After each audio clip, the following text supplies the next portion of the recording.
Many years ago, when I lived in New York, I was in a very harsh and rough and brutal and abusive relationship.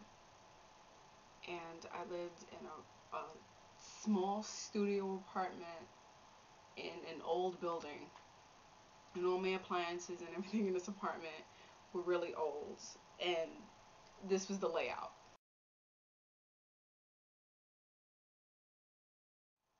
One night that I managed to have to myself, which, given the circumstances, was quite a rarity. I was I was falling apart. I was breaking as a person, as a spirit. I was gone. I was really gone. I was out the door. I was gone, and I was sobbing and weeping, really, and I was beyond praying. I was speaking to God. I wasn't praying at this point. It was beyond praying. And I spoke to God, and the words I said to God I meant, and I know I did. And I was telling the Lord that if you got something to say to me, if there's a lesson you wanted me to learn from all of this abuse and getting my ass whooped and feeling like crap and knowing that I'm not worth nothing, and if there was a point to this, tell me what it is. Not because I really want to know, but because I'm gone. I'm done with you, Lord. So whatever it is you wanted me to figure out, let me know now. So I can be like, oh, well, I fucked up and missed it, and keep it pushing. I was so gone. I was ready. I was letting go of my faith. And this wasn't the bring me back, Lord speech. This was the I'm leaving. Is there anything you want to say to my black ass as I'm walking out? And I'm sitting on my bed.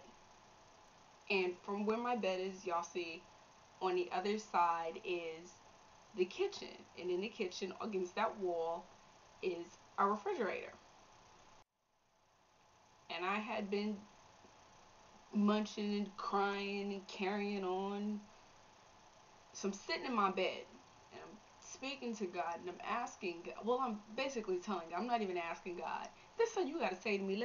Let's get it over with, let's get it said. And I hear this rumbling, very low rumbling that is shaking my apartment. It's not loud, but it's audible, but it's shaking my apartment. The bed, everything is shaking. I stop. I look, and it sounds like, because it's getting louder and louder like a train, it's coming through the walls to me. Now, I remember as a little girl, my grandmother always said that when God speaks to you, if God ever speaks to you in this life, it'll kill you because of the omnipotence of its voice. And this was growing to such a loud crescendo, I was scared. I said, I'm talking shit, and now God is coming for me, because it was getting louder and louder, and it was just a grumbling. It was just this, it was just getting louder, and I mean, things in my apartment are shaking at this point, and I'm like, oh my God. And it's all like it's coming at the left side of my head. The next thing I know, I hear a boom, and I flinch, and I open my eyes,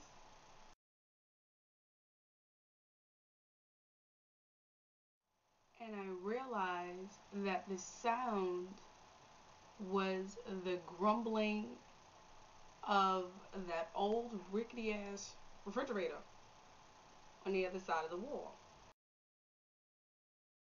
Just shaking and carrying on, having a seizure because it's like 30 years old. And I start to giggle and laugh. because at that moment I realized that was God talking to me through the refrigerator. I know you're like, what? Yes. The Lord was speaking to me through the refrigerator. At that minute, I realized even when you think you're at it, even when you think things are at its worst, they are at their most serious. It ain't that bad. You can get through it. Because I was certain that the Lord's voice was going to come through and kill me on the spot. Just blow me up or whatever it would do, like my grandmother said. And it wasn't that serious. And I got through it and I giggled. And I kiki. And I laughed at the idea that, you know what, Lord, you know what, you said it. And it gave me that sense of spirit back, that faith in myself, that faith once again in the Lord. That this is corny, I know y'all like, is she really going on a rant for the Lord? I've never said I wasn't spiritual, so don't doubt me. As easy as it is for us to get tired and to feel weak and to feel like we've had enough,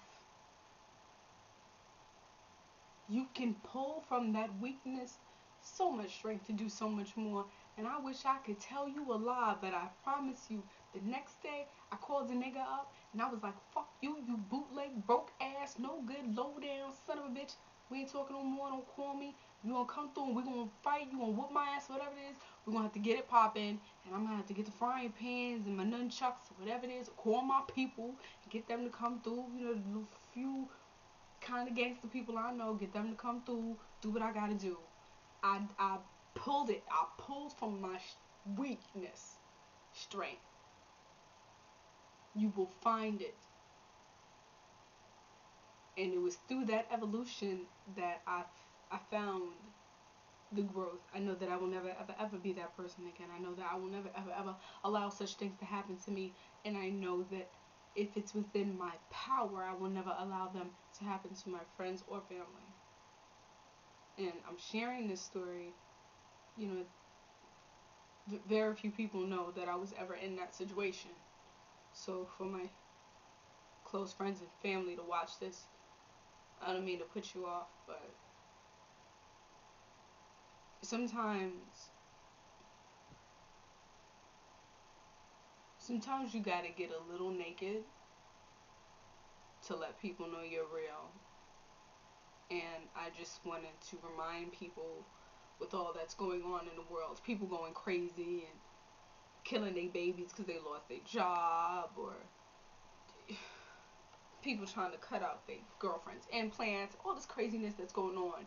It's never that serious. Nothing. I promise you. Nothing. Nothing at all. Anything. There's nothing out there that it's that serious. Change is coming, and you just gotta either be ready for it or ready to evoke it.